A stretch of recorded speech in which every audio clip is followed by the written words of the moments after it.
ಬೀದರ್ ಹಿಂದೂ ಒಗ್ಗಟ್ಟೆ ಬಲಿಷ್ಠ. ಭಾರತದ ಮೂಲ ರಾಜೇಶ್ವರ್ ಶಿವಾಚಾರ್ಯ. ಹಿಂದೂ ಸಮಾಜ ಸಂಘಟಿತವಾದಲ್ಲಿ ರಾಷ್ಟ್ರ ಸ್ವಯಂ ಬಲಿಷ್ಠವಾಗಲಿದೆ. ಸಂಘಟನೆ ಇಲ್ಲದೆ ಶಕ್ತಿ ಇಲ್ಲ, ಶಕ್ತಿ ಇಲ್ಲದೆ ರಕ್ಷಣೆ ಇಲ್ಲ, ರಕ್ಷಣೆ ಇಲ್ಲದೆ ಸ್ವಾಭಿಮಾನವೂ ಉಳಿಯದು ಎಂದು ರಾಜೇಶ್ವರ್ ಶಿವಾಚಾರ್ಯರು ತಿಳಿಸಿದರು. ಹೀಗಾಗಿ ಎಲ್ಲರನ್ನೂ ಒಗ್ಗೂಡಿಸುವಿಕೆ ಸಾಕಾರವಾದಾಗಲೇ ಶಕ್ತಿಶಾಲಿ ಭಾರತ ಸಾಧ್ಯ ಎಂದು ತಿಳಿಸಿದರು.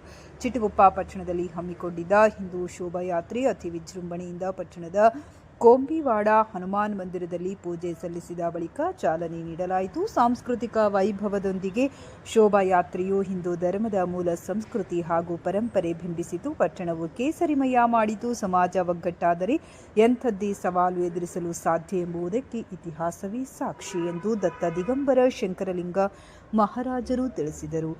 ಶೋಭಾಯಾತ್ರೆ ಚಿಟಗುಪ್ಪ ಪಟ್ಟಣವು ಕೇಸರಿಮಯ ಮಾಡಿತು. ಹಿಂದೂ ಸಮಾಜದ ಸಾವಿರಾರು ಜನರು ಭಾಗಿಯಾಗಿದ್ದರು. ಪಟ್ಟಣದ ಪ್ರಮುಖ ರಸ್ತೆಯ ಮೂಲಕ ಶ್ರೀ ಭವಾನಿ ಮಂದಿರ ತಲುಪಿ ಮಂದಿರದಲ್ಲಿ ವೇದಿಕೆ ಕಾರ್ಯಕ್ರಮ ಜರುಗಿತು. ವೇದಿಕೆಯಲ್ಲಿ ವಿವಿಧ ಮಠಾಧೀಶರು ಪಾಲ್ಗೊಂಡಿದ್ದರು. ವರದಿ ಶ್ರೀಮಂತರಾವ್ ಇಂಚೋರೆ, ನ್ಯೂಸ್ 25 ಬೀದರ್. ಏನು ಬೆಳೆಸ್ಕೊಂಡಿವಿ, ನಮ್ಮ ಹತ್ರ ಗಾಡಿ, ಘೋಡ, ಬಂಗ್ಲಾ, ಜಿಂದಗಿ ಎಲ್ಲವೂ ಕೂಡ ಬಂದಿದೆ. ಆದರೆ ಸಮಾಜದಲ್ಲಿ ನನ್ನದು ಅನ್ನತಕ್ಕಂಥ ಸ್ವಾಭಿಮಾನವನ್ನು ಕಳೀತಾ ಹೋಗಿದೆ.